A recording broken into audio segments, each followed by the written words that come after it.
matters of economy, where Prime Cabinet Secretary Musalia Mudavadi says painful decisions have to be made by the Kenya Kwanza administration to set the economy on recovery path. Mudavadi says the government remains keen on fulfilling the promise of improving the economic fortunes of Kenyans, but it will begin with austerity measures and widening the tax bracket.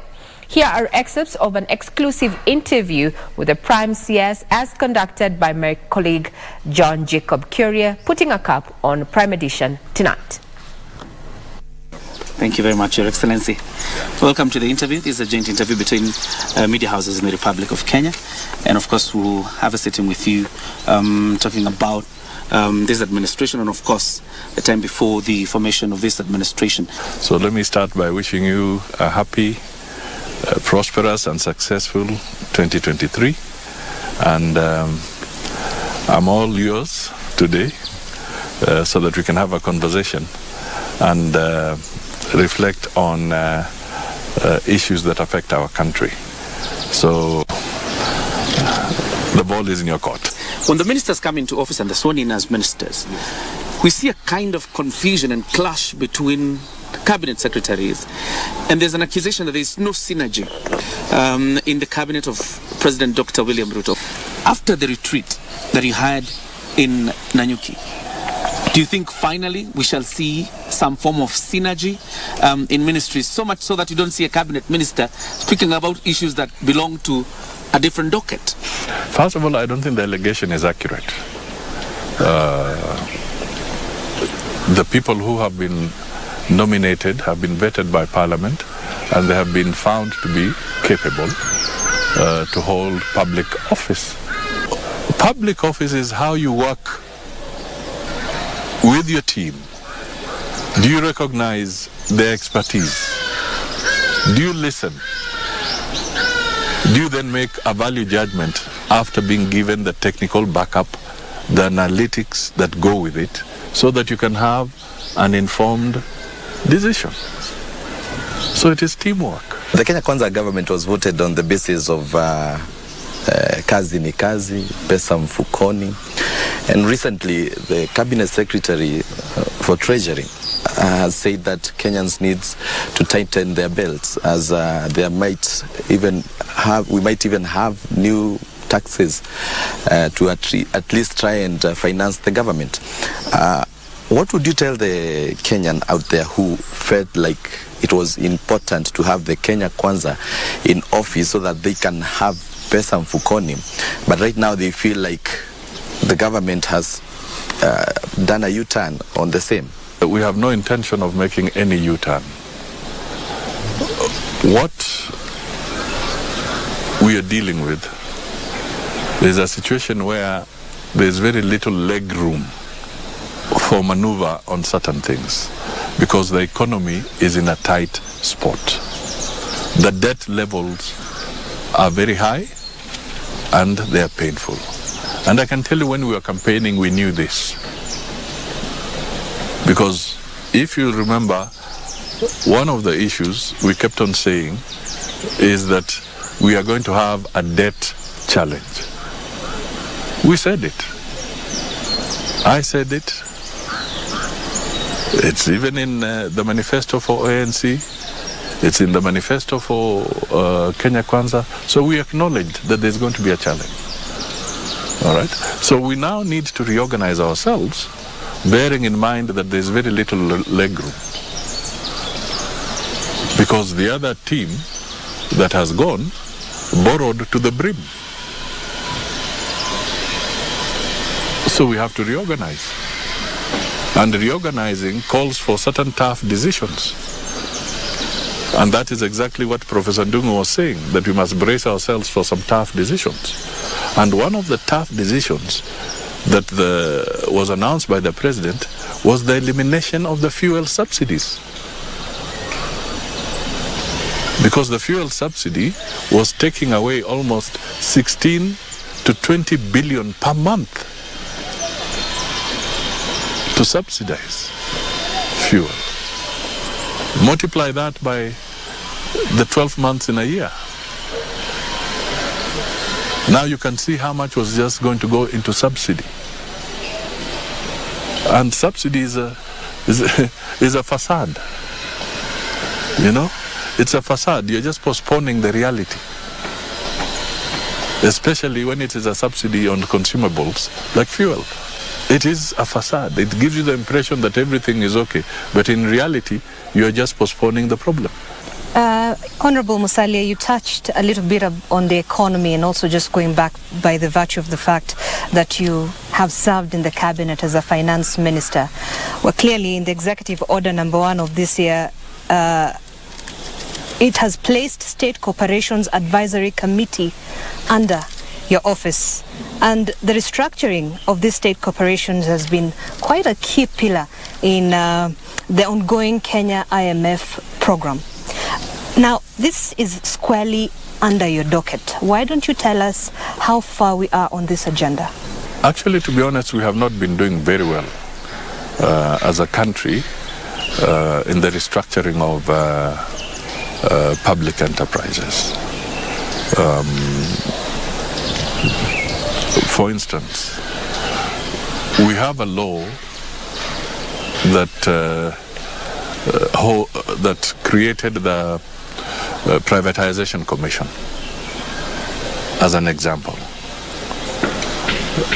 This commission was then supposed to sit, analyze, seek professional advice, and then come up with very specific areas that would require either privatization or some element of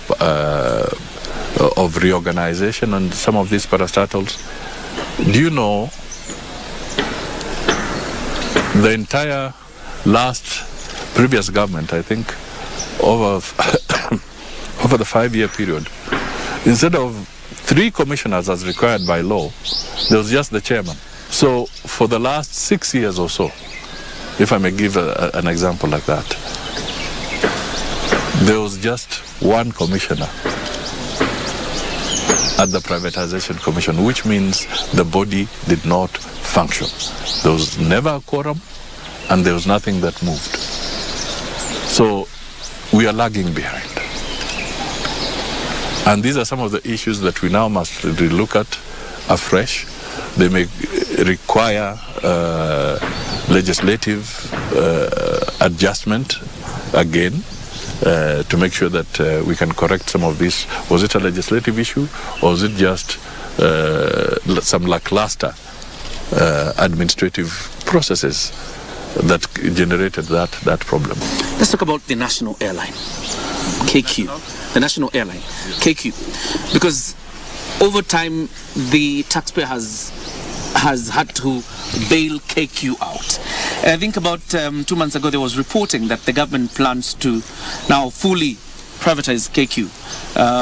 Is that a discussion in government? It's ongoing. It's ongoing. In fact, even when we were in the US recently for the Africa Summit, America-Africa Summit, the president did make a comment, and I think you carried it as well, that he's not averse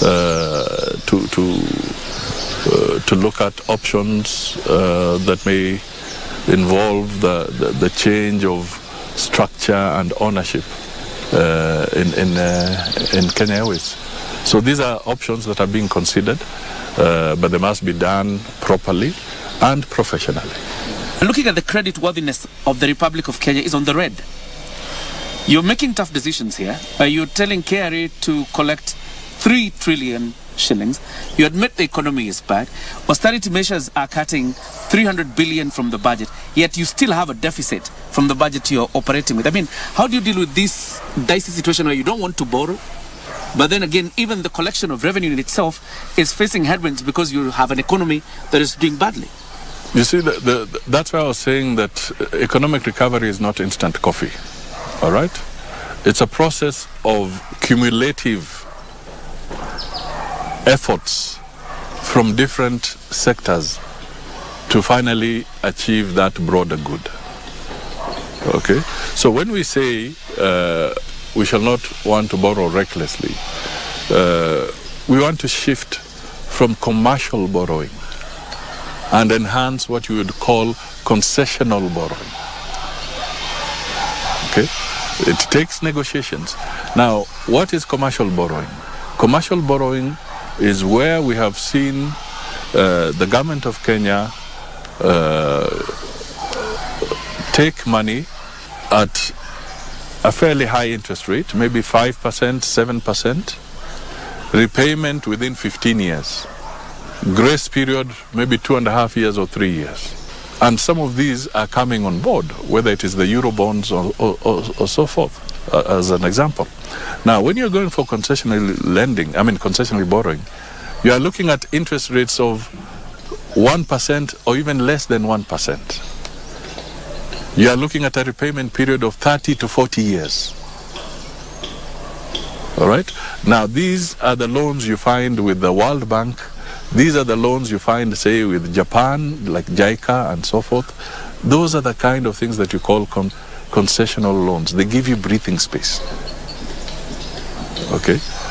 So, the portfolio of our debt profile must be looked at carefully so that we minimize the intake around the commercial and shift systematically, so that at least even the repayment will be much more comfortable for the Kenyan people. So it's a cumulative process. While we are looking at that, we must also make sure that we are closing wastage. And at the same time, we must also make sure that we are enhancing revenue collection. County governments, if I give you an example, when you look at the reports of the CRA, county governments can collect anything between 150 billion to 200 billion, the counties across the board. They don't collect that. There's a lot of loss in those counties.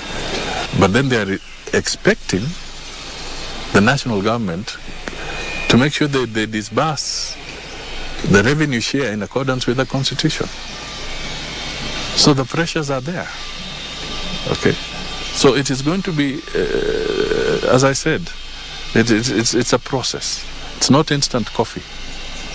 And when I found Kenya in a crisis, when I became a Minister for Finance, to deal with that and it took at a minimum for relief to really come through was almost a 3-year spread for you to start feeling the results.